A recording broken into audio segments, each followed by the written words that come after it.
उद्धव जी की ब्रज यात्रा। श्री सुखदेव जी कहते हैं, परीक्षित, उद्धव जी वंशियों में एक प्रधान पुरुष थे। वे साक्षात बृहस्पति जी के शिष्य और परम बुद्धिमान थे। उनकी महिमा के संबंध में इससे बढ़कर और कौन सी बात कही जा सकती है कि वे भगवान श्री कृष्ण के प्यारे सखा तथा मंत्री भी थे।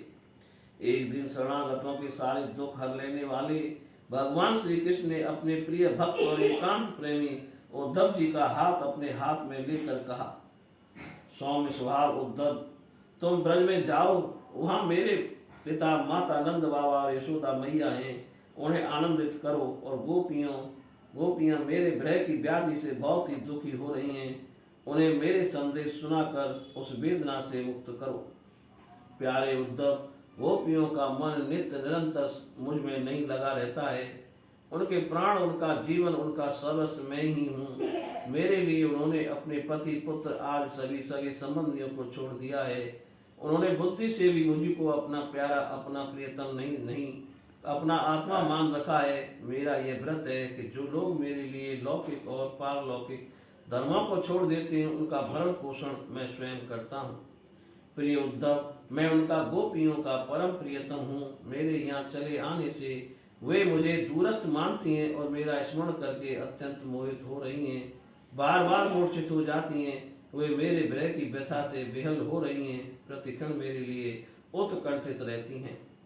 मेरी गोपियां, मेरी प्रेयसी इस समय बड़े ही कष्ट और यत्न से अपने प्राणों को किसी प्रकार रख रही हैं। मैंने उनसे कहा था कि मैं आऊंगा, वही उनके जीवन का आधार है। उद्धव, और तो क्या कहूँ, मैं ही उनकी आत्मा हूँ। वे नित्य निरंतर मुझ में ही तन्मय रहती हैं। श्री सुखदेव जी कहते हैं, परीक्षित, जब भगवान श्री कृष्ण ने यह बात कही तब उद्धव जी बड़े आदर से अपने स्वामी का संदेश लेकर रथ पर सवार हुए और नंदगांव के लिए चल पड़े।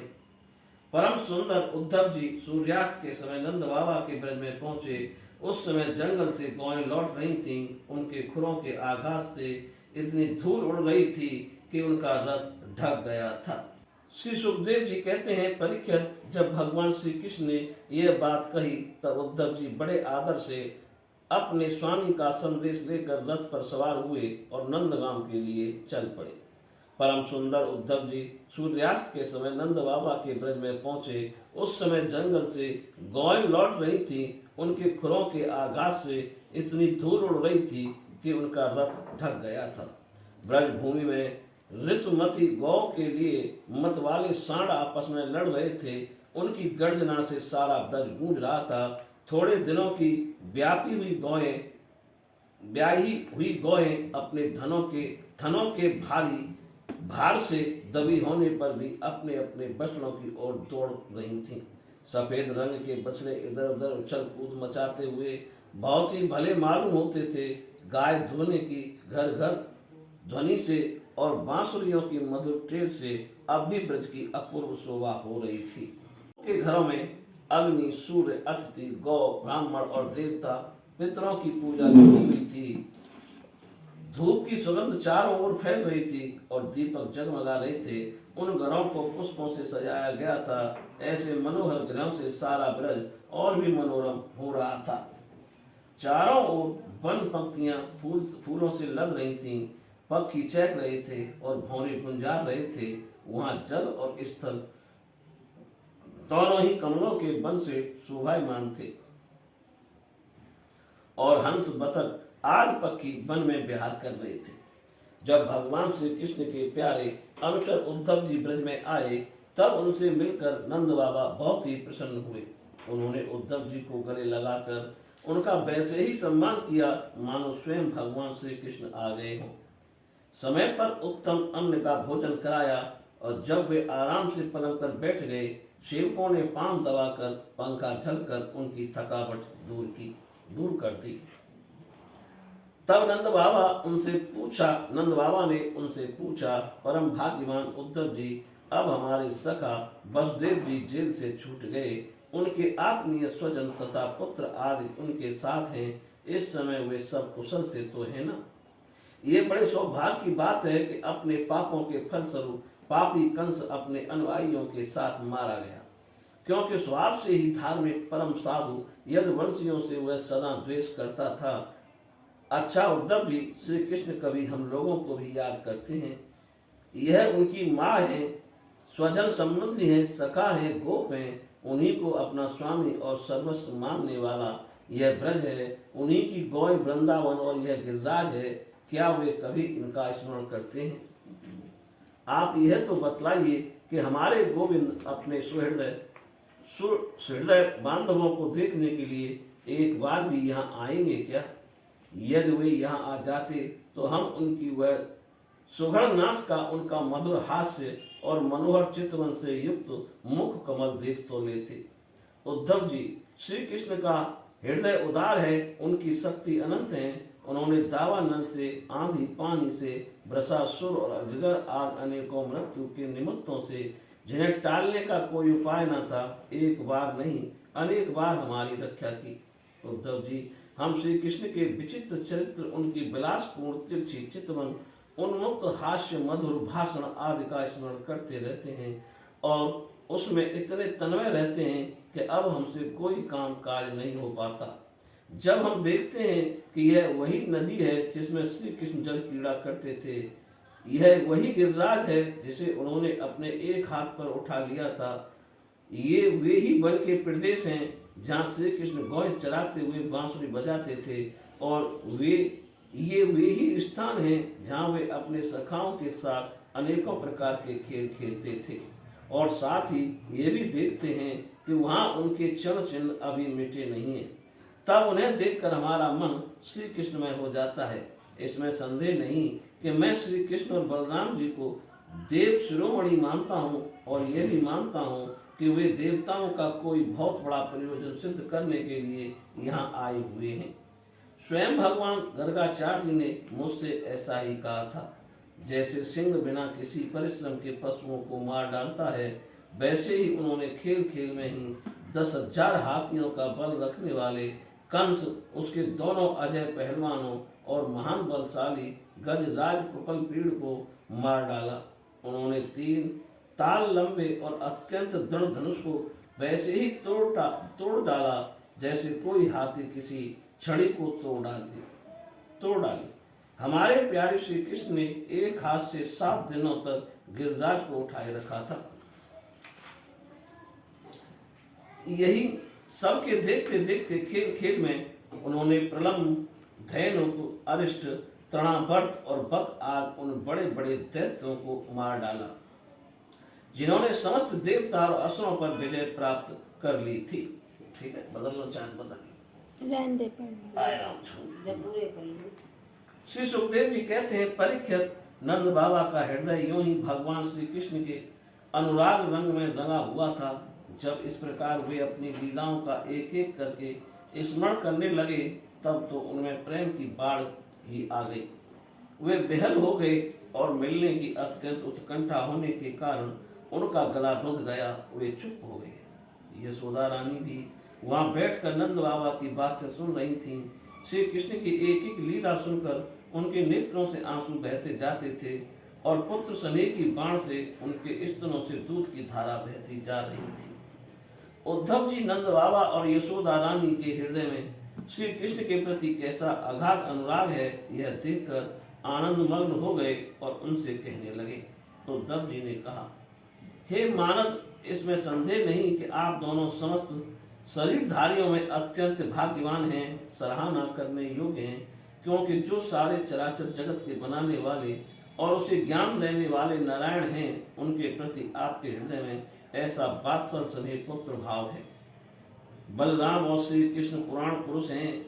वे सारे संसार के उपादान कारण और निमित्त कारण भी हैं। भगवान श्री कृष्ण पुरुष हैं तो बलराम जी प्रधान प्रकृति, ये ही दोनों समस्त शरीरों में प्रविष्ट होकर उन्हें जीवन दान देते हैं और उनमें उनसे अत्यंत विलक्षण जो ज्ञान पुरुष जीव है उसका नियमन करते हैं। जो जीव मृत्यु के समय अपने शुद्ध मन को एक क्षण के लिए भी उनमें लगा देता है, वह समस्त कर्म वासनाओं को धो बहाता है और शीघ्र ही सूर्य के समान तेजस्वी तथा ब्रह्ममय होकर परम गति को प्राप्त होता है। वे भगवान ही जो सबके आत्मा और परम कारण हैं, भक्तों की अभिलाषा पूर्ण करने और पृथ्वी का भार उतारने के लिए मनुष्य का सा शरीर ग्रहण करके प्रकट हुए हैं। उनके प्रति आप दोनों का ऐसा सुदृढ़ वात्सल भाव है। फिर महात्माओं, आप दोनों के लिए अब कौन सा शुभ कर्म करना शेष रह जाता है। भक्त वत्सल यदुवंश शिरोमणि भगवान श्री कृष्ण थोड़े ही दिनों में ब्रज में आएंगे और आप दोनों को अपने माँ बाप को आनंदित करेंगे। जिस समय यदुवंशियों के द्रोही कंस को रंगभूमि में मार डाला और ब्रज में उस कथन को भी सत्य करेंगे। नंद बाबा और माता यशोदा जी, आप दोनों परम भाग्यशाली हैं। खेद न करें, आप श्री कृष्ण को अपने पास ही देखेंगे, क्योंकि जैसे काष्ठ में अग्नि सदा ही व्यापक रूप से रहती है, वैसे ही वे समस्त प्राणियों के हृदय में सर्वदा विराजमान रहते हैं। एक शरीर के प्रति अभिमान न होने के कारण ना तो कोई उनका प्रिय है और ना तो अप्रिय। वे सब में और सबके प्रति समान हैं, इसलिए उनकी दृष्टि में ना तो कोई उत्तम है और ना तो अधम। यहाँ तक कि विषमता का भाव रखने वाला भी उनके लिए विषम नहीं है। ना तो उनकी कोई माता है और ना पिता, ना पत्नी और ना तो पुत्र आदि, ना अपना है और ना पराया, ना ध्येय है और ना तो जन्म ही। इस लोक में उनका कोई कर्म नहीं है, फिर भी वे साधुओं के परित्राण के लिए लीला करने के लिए देवादि, सात्विक, मत्स्यादि, तामस एवं मनुष्य आदि मिश्र योनियों में शरीर धारण करते हैं। भगवान अजन्मा है, उनमें प्राकृतिक सत्व रज आदि में एक भी गुण नहीं है। इस प्रकार इन गुणों से अतीत होने पर भी लीला के लिए खेल खेल में सत्व रज और तम इन तीनों गुणों को स्वीकार कर लेते हैं और उनके द्वारा जगत की रचना, पालन और संहार करते हैं। जब बच्चे रीप रेता खेलने लगते हैं या मनुष्य वेग से चक्कर लगाने लगते हैं, तब उन्हें सारी पृथ्वी घूमती हुई जान पड़ती है। वैसे ही वास्तव में सब कुछ करने वाला चित्त ही है, परंतु उस चित्त में अहम बुद्धि हो जाने के कारण, ब्रह्मवश उसे आत्मा अपना मैं समझ लेने के कारण जीव अपने को कर्ता समझने लगता है। भगवान श्री कृष्ण केवल आप दोनों के ही पुत्र नहीं है, वे समस्त प्राणियों के आत्मा, पुत्र, पिता, माता और स्वामी भी हैं। बाबा, जो कुछ देखा या सुना है वह चाहे भूत से संबंध रखता हो, वर्तमान से अथवा भविष्य से, स्थावर हो या जंगम हो, महान हो अथवा अल्प हो, ऐसी कोई वस्तु ही नहीं है जो भगवान श्री कृष्ण से पृथक हो। बाबा, श्री कृष्ण के अतिरिक्त ऐसी कोई वस्तु नहीं है जिसे वस्तु कह सकें। वास्तव में सब वे ही हैं, वे ही परमार्थ सत्य हैं। परीक्षित, भगवान श्री कृष्ण के सखा उद्धव और नंद बाबा इसी प्रकार आपस में बात करते रहे और वह रात बीत गई। कुछ रात शेष रहने पर गोपियां उठी। दीपक जलाकर उन्होंने घर की देहलियों पर वास्तु देव का पूजन किया, अपने घरों को झाड़ बुहार कर साफ किया और फिर दही मथने लगी। गोपियों की कलाइयों में कंगन शोभायमान हो रहे थे। रस्सी खींचते समय वे बहुत भली मालूम हो रही थीं। उनके नितंब स्तन और गले के हार हिल रहे थे। कानों के कुंडल हिल हिल कर उनके कुमकुम मंडित कपोलों की लालिमा बढ़ा रहे थे। उनके आभूषणों की मणियां दीपक की ज्योति से और भी जगमगा रही थीं और इस प्रकार वे अत्यंत शोभा से संपन्न होकर दही मथ रही थीं। उस समय गोपियां कमल नयन भगवान श्री कृष्ण के मंगलमय चरित्रों का गान कर रही थीं। उनका वह संगीत दही मथने की ध्वनि से मिलकर और भी अद्भुत हो गया और स्वर्ग लोक तक जा पहुंचा, जिसकी स्वर लहरी सब ओर फैलकर दिशाओं का अमंगल मिटा देती है। जब भगवान भुवन भास्कर का उदय हुआ, तब ब्रज आंगनाओं ने देखा कि नंद बाबा के दरवाजे पर एक सोने का रथ खड़ा है। वे एक दूसरे से पूछने लगी, यह किसका रथ है? किसी गोपी ने कहा, कंस का प्रयोजन सिद्ध करने वाला अक्रोधी तो कहीं फिर नहीं आ गया है, जो कमल नयन प्यारे श्याम सुंदर को यहाँ से मथुरा ले गया था। किसी दूसरी गोपी ने कहा, क्या अब वह हमें ले जाकर अपने मरे हुए स्वामी कंस का पिंडदान करेगा? अब यह उसके आने का और क्या प्रयोजन हो सकता है? ब्रजवासिनी स्त्रियां इसी प्रकार आपस में बातचीत कर रही थीं कि उसी समय नित्य कर्म से निवृत्त होकर उद्धव जी आ पहुंचे। बोलिए श्री कृष्ण भगवान की जय।